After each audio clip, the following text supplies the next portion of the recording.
Hello good evening guys. आज का हमारा टॉपिक है टाइम एंड वर्क। तो टाइम एंड वर्क में हम बेसिकली दो मेथड को स्टडी करते हैं, जिसमें हमारा पहला मेथड है unitary method and second method है हमारा एलसीएम मेथड। तो चलिए हम टॉपिक को समझने की कोशिश करते हैं। मैं जैसे यहाँ पे एक एग्जांपल लेता हूँ।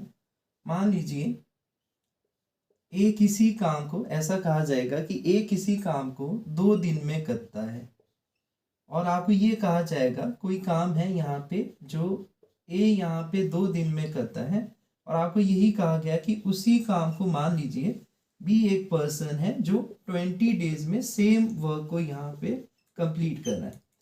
तो आप यहाँ से दोनों पॉइंट से यहाँ पे समझ सकते हैं कि आपसे यहाँ पे क्या पूछा जाएगा कि इन पर्सन का वन डे वर्क क्या है यहाँ पे। तो जैसे मैं यहाँ पे वन डे वर्क अगर ए का बताना चाहूँ कि उसका एक दिन का काम क्या है, तो यहाँ पे इस टू को दूसरी साइड जाना पड़ेगा। तो दूसरी साइड जाएगा तो आपको ये समझ आएगा कि ए एक दिन में उस काम का यहाँ पे आधा हिस्सा कर रहा है। और आप इसको अगर परसेंटेज में मेंशन करना चाहें तो आपने परसेंटेज में पढ़ा होगा कि इस काम को अगर आपको परसेंटेज में बदलना होगा तो आप इसको रिलेट कर सकते हैं कि ए उस काम का यहाँ पे 50% यहाँ पे एक दिन में कर रहा है। तो कंप्लीट 100% होता है, इसलिए वो 2 दिन में इसको पूरा कर रहा है। सेम मैं यहाँ पे आपको ये समझाऊं कि बी का वन डे वर्क क्या होगा उसी काम के लिए। तो सेम वही प्रोसेस होगा कि जो उसका पूरा काम उसने किया है उसके डेज से यहाँ पे डिवाइड हो जाएगा।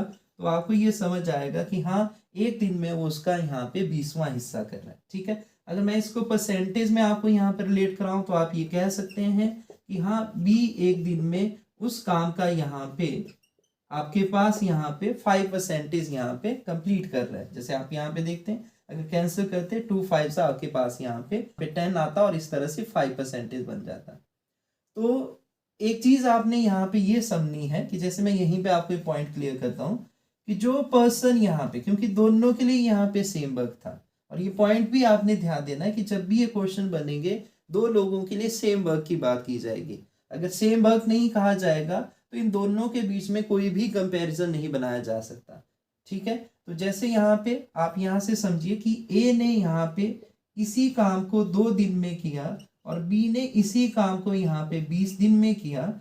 तो यहाँ पे जो भी पर्सन यहाँ पे कम टाइम ले रहा है तो आपने देखा होगा उसका काम करने का रेट यहाँ पे ज्यादा है। ये डेली कितना काम कर रहा है, 50% उस काम का। ये वाला पर्सन डेली कितना कर रहा है उस काम का, 5%। तो इसका मतलब मुझे यहाँ से आपको एक कंसेप्ट यहाँ पे रिलेट कराना है कि जो पर्सन यहाँ पे सेम काम को करने के लिए टाइम कम लेगा, मतलब उसकी एफिशिएंसी ज्यादा है। जिसका टाइम ज्यादा है यहाँ पे उसकी एफिशिएंसी कम है। तो ये पॉइंट आपने ध्यान देना है। तो मैंने आपके साथ क्या डिस्कस किया यहाँ पे, पहला पॉइंट मैंने ये आपके साथ डिस्कस किया कि अगर आपको किसी भी पर्सन का वन डे वर्क बताना है तो जो भी उसने काम किया होगा आप उसके डे से यहाँ पे डिवाइड करेंगे तो आपको ये पता लग जाएगा। जैसे ए ने 2 दिन में काम किया था तो उसका वन डे वर्क यहाँ पे 1/2 बना।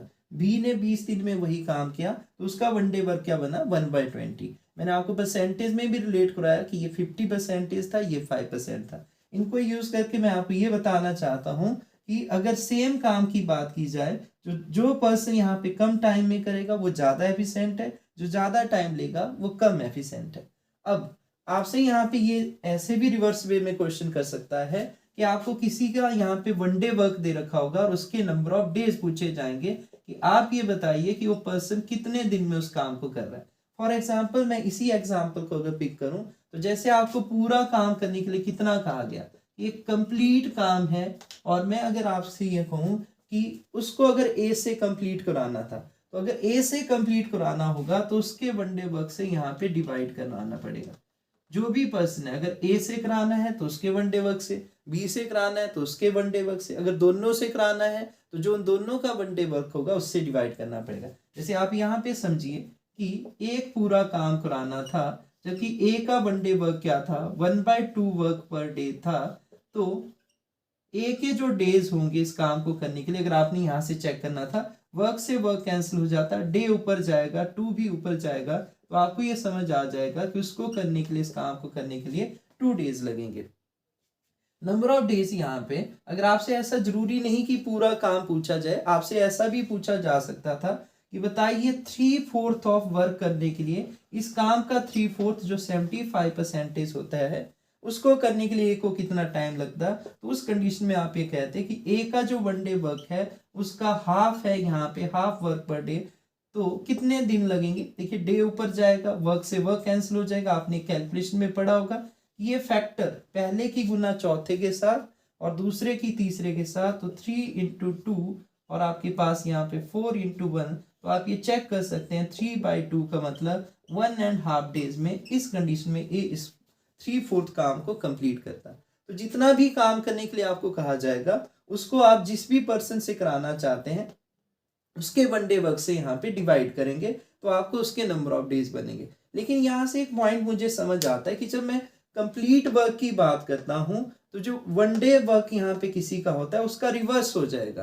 तो इस कंडीशन में आप जो भी आपके पास 1 डे वर्क आएगा आप उसका रिवर्स करेंगे, जब भी कंप्लीट वर्क की बात आएगी तो आपको उसके नंबर ऑफ डेज डायरेक्टली मिल सकते हैं। जैसे मैं क्या कह रहा हूँ कि आप यहाँ से रिलेट करते हैं, जैसे आपको यहाँ पे किसी पर्सन ने डायरेक्टली ये बताया कि बी का 1 डे वर्क यहाँ पे बी का 1 day work 1/20 work per day है, तो आप उसके डेज बताइए कि कितने दिन में पूरा काम करेगा।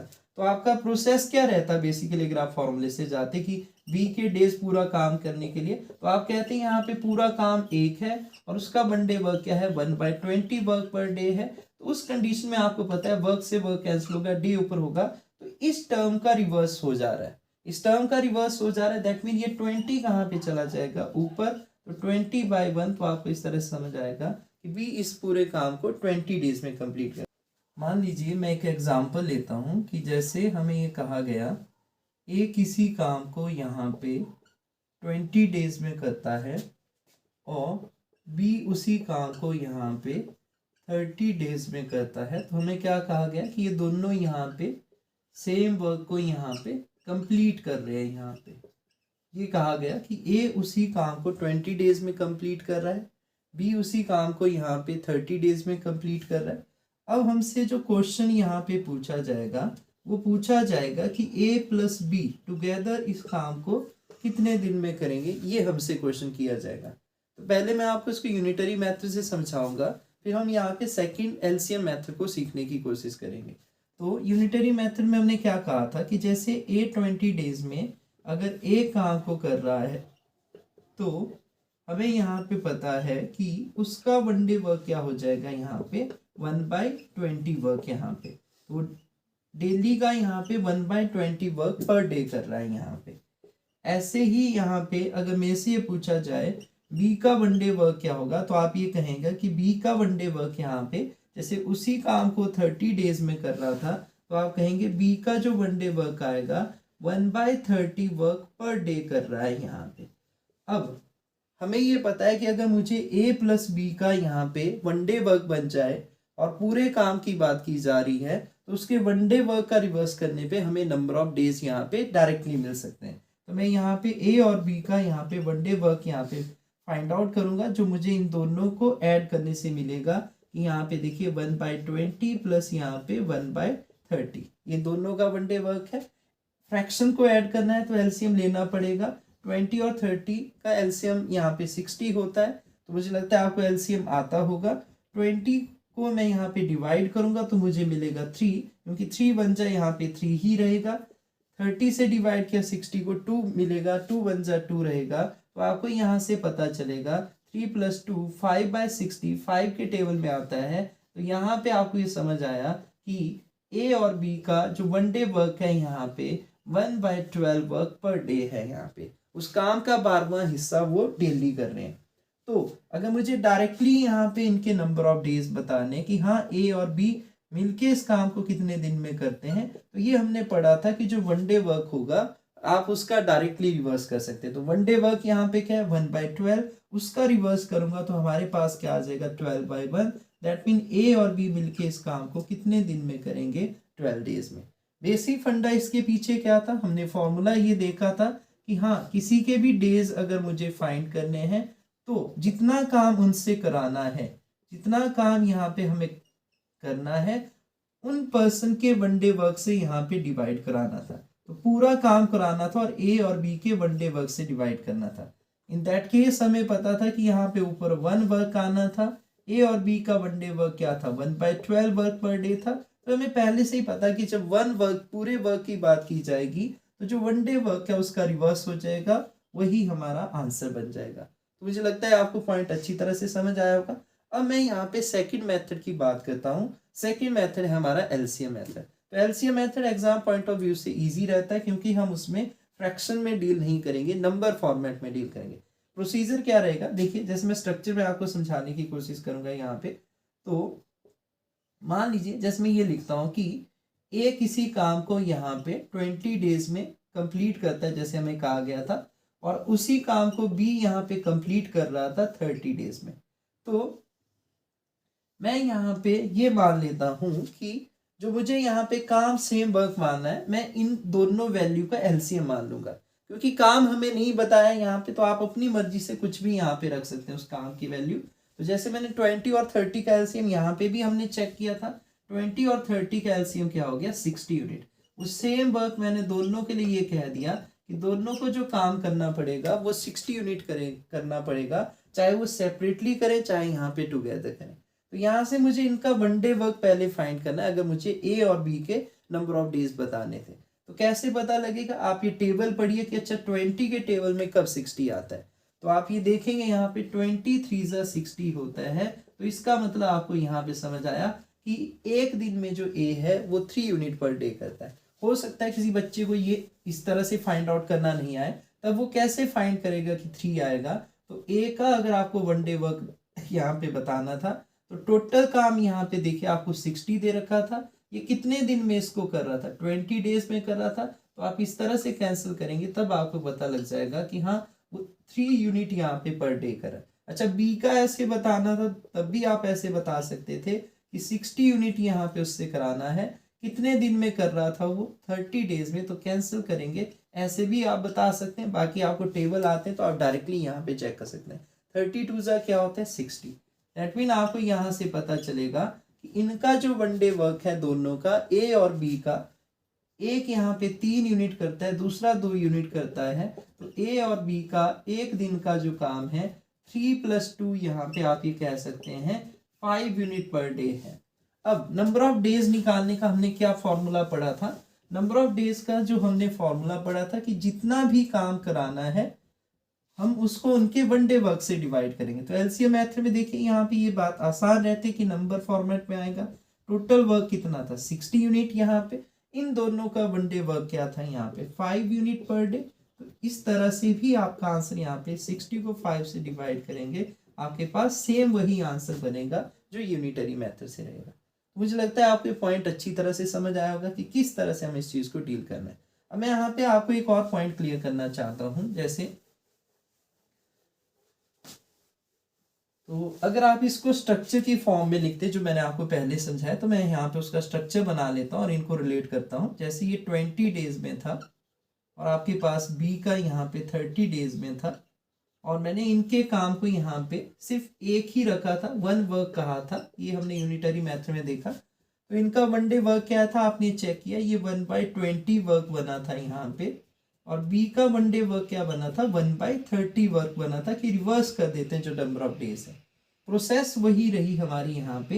ए और बी का वन डे वर्क हमने फाइंड किया था, क्या फाइंड किया था, 1/20 + 1/30।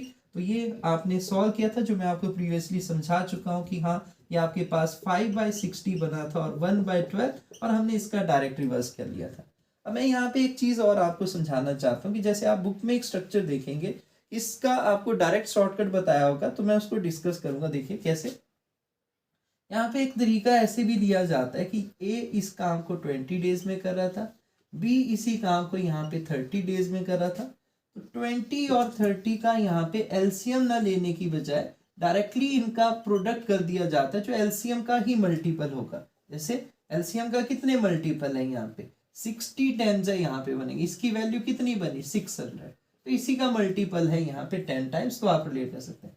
अब इसका फायदा क्या हुआ, ऐसे डायरेक्ट यहाँ पे जो इनके नंबर ऑफ डेज थे उसका डायरेक्ट यहाँ पे मल्टीपल लेने का फायदा क्या हुआ, कि जैसे मैंने आपको कहा था इसके डेज 20 हैं, तो आपको सोचना है कि 20 को किससे मल्टीप्लाई करो कि मुझे एग्जैक्ट ये वैल्यू मिल जाए।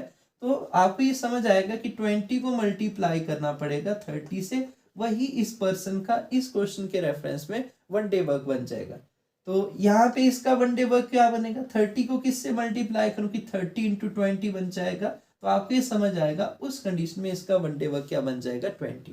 तो इस कंडीशन में जब यहाँ पे सिंगल सिंगल आप ऐसे देख सकते हैं ये बात की होगी, तो जो एक पर्सन के डेज होंगे वो दूसरे का काम बन जाएगा, जो यहाँ पे इसके डेज हैं वो पहले का काम बन जाएगा। तो इस तरह से आप इसको इजीली रिलेट कर पाएंगे। तो प्रोसेस तो वही रहेगी कि अगर आपको यहाँ पे ए और बी के डेज बताने हैं तो आपको ये लिखना पड़ेगा पूरा काम कितना है, यहाँ पे 20 इंटू 30 जो 600 है, और 1 डे वर्क यहाँ पे देखिए 20 प्लस क्या बन जाएगा 30।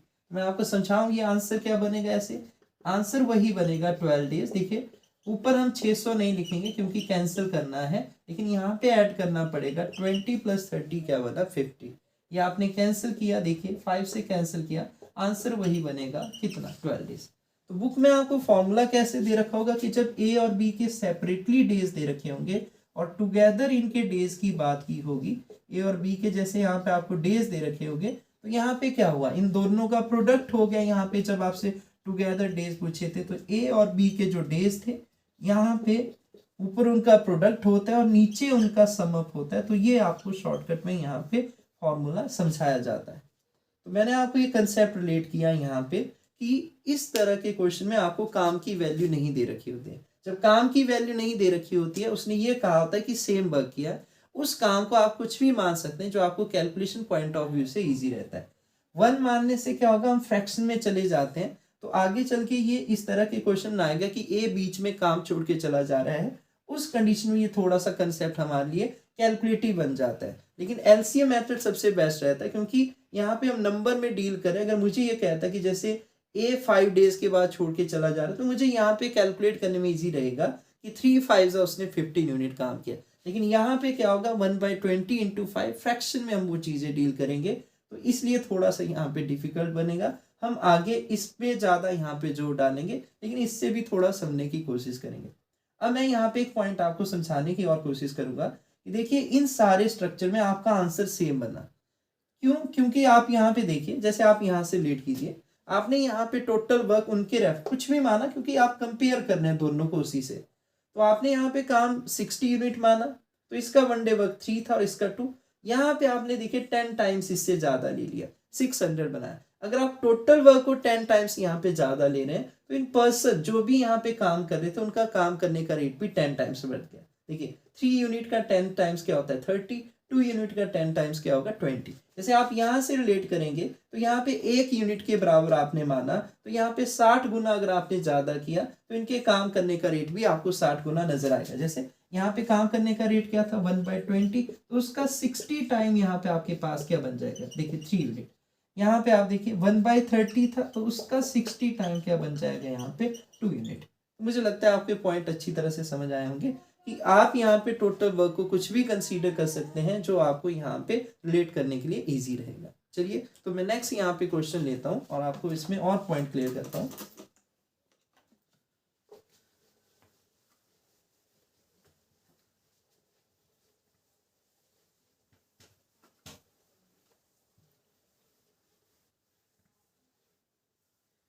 सेकंड देखिए क्वेश्चन आपको कैसे पूछा जा सकता था। सेकंड आपको ये पूछा जा सकता था कि मान लीजिए इसी क्वेश्चन के ऊपर मैं लेता हूँ कि इसको रिवर्स वे में कैसे पूछेगा। हमें ये कहा जाता है ए किसी काम को 20 डेज में करता और यहाँ पे मुझे इनका टुगेदर यहाँ पे दे रखा होता कि ए और बी मिलके इस काम को उसी काम को 12 दिन में कर रहे हैं, और हमसे ये पूछा जाता कि बताइए इस सिचुएशन में बी इस काम को कितने दिन में करेगा। तो अगर मैं इसको आपको यहाँ पे यूनिटरी के मेथड से बताऊं तो हमें पता है यहाँ पे कि ए यहाँ पे 20 डेज में 1 यूनिट कर रहा है, तो आपको यहाँ से पता चल जाता ए का जो 1 डे वर्क है वो आपके पास यहाँ पे 1/20 वर्क आ जाता। उसी काम को दोनों मिलके यहाँ पे दोनों का काम इकट्ठा दिया गया था कि 12 दिन में करते हैं, तो आप भी ये कह सकते हैं कि दोनों मिलके इस काम को कितने यहाँ पे 1 दिन में कितना काम करेंगे, तो आप ये कहेंगे 1/12 वर्क। मुझे लगता है ये पॉइंट आपको अच्छी तरह समझ आएगा। अगर आप स्ट्रक्चर की फॉर्म में जाना चाहते हैं, इस तरह से बनाना चाहते हैं, तो आपको ये पता है ये आपने एक वर्क माना, ए का काम यहाँ पे क्या था आपके पास यहाँ पे 1/20 वर्क, और बी का जो काम था ए और बी का, सॉरी यहाँ पे ए और बी का जो काम था 1/12 वर्क। तो आपको यहाँ से ये फाइंड आउट करना है कि बी इस काम को पूरा कितने दिन में करेगा, ये हमसे पूछा है। तो आपको यहाँ पे बी का one day work find out करना पड़ेगा। और बी का वन डे वर्क कैसे आ सकता है, आपको ये पता है कि दोनों का काम इकट्ठा दे रखा है, उसमें से अगर मैं ए के काम को यहाँ से हटा दूं तो आपको बी का काम मिल जाएगा। तो आपने ये वैल्यू देखी यहाँ पे चेक की कि 1/12 है। अगर मुझे बी का वन डे वर्क बताना है, दोनों के काम में से मैंने ए का काम यहाँ पे माइनस किया, तो 1/12 माइनस आपके पास यहाँ पे क्या आ जाएगा 1/20। एलसीएम लेना पड़ेगा, 12 और 20 का एलसीएम 60 रहेगा। 12 से डिवाइड किया आपके पास यहाँ पे 5 आ जाएगा, 20 से डिवाइड किया आपके पास 3 आ जाएगा। 2/60 का मतलब आपके पास 1/30 वर्क यहाँ पे बी का वन डे वर्क आ रहा है। और हमने पढ़ा कि जब कंप्लीट बात यहाँ पे कंप्लीट वर्क को करने की बात आएगी तो आप डायरेक्टली उसका रिवर्स कर सकते हैं। तो आप ये कह सकते हैं कि बी को इसी काम को कंप्लीट करने में कितने दिन लगते, 30 डेज। मुझे लगता है आपको पॉइंट अच्छी तरह से समझ आया होगा। अभी इसी को मैं आपको एलसीएम मेथड से रिलेट कराता हूँ। तो आप देखिए यहाँ पे ए 20 डेज में इस काम को कर रहा था, ए और बी मिलके इस काम को यहाँ पे 12 डेज में कर रहे थे। तो आप यहाँ पे एलसीएम मेथड से जब जाएंगे तो आप 20 और 12 का यहाँ पे एलसीएम लेंगे। एलसीएम ने पहले ही सॉल्व किया, 20-12 का एलसीएम क्या हो गया 60। एलसीएम ही क्यों लेते हैं, क्योंकि दोनों से डिवाइड होगा और नंबर में आएगा। इसके अलावा मैं यहाँ पे 40 कहना चाहूँ तो 40 भी कह सकता हूँ, लेकिन वो 20 से डिवाइड होगा, 12 से कंप्लीट डिवाइड नहीं होगा, इसलिए हम एलसीएम को प्रेफर करते हैं। तो इसका वन डे वर्क क्या आ जाएगा, आपने देखा यहाँ पे 2 यूनिट पर डे आज, सॉरी अगर आपके पास यहाँ पे 60 है तो आपके पास ये आ जाएगा 3 यूनिट पर डे। दोनों का वन डे वर्क क्या आ जाएगा, यहाँ पे दोनों का वन डे वर्क आ जाएगा 5 unit per day. Process same ऐसी रहेगी, लेकिन यहाँ पे हम फ्रैक्शन में डील कर रहे थे, यहाँ पे नंबर में डील कर रहे हैं। तो आपको यहाँ पे बी का वन डे वर्क कैसे पता चलेगा, जब आप दोनों के काम में से ए का काम माइनस कर देंगे। 5 - 3 किया तो आपको ये पता चला बी एक दिन में कितना काम करता है, 2 यूनिट। तो उसके नंबर ऑफ डेज कैसे पता चलेंगे, नंबर ऑफ डेज जब हमें यहाँ पे फाइंड आउट करने हैं तो हमें टोटल जितना भी काम कराना है उसको यहाँ पे उसके वन डे वर्क से डिवाइड करेंगे। तो हमने कैंसिल किया तो आपको यहाँ से समझ आएगा कि इस तरह से इस क्वेश्चन का भी आंसर आपका क्या बनता, 30 डेज, चाहे आप यूनिटरी से जाइए चाहे एलसीएम से। लेकिन आगे चल के जब ये बीच में हमें स्ट्रक्चर चेंज करने की बात करेगा तो ये मेथड ज़्यादा एफिशिएंट बनेगा। ठीक है।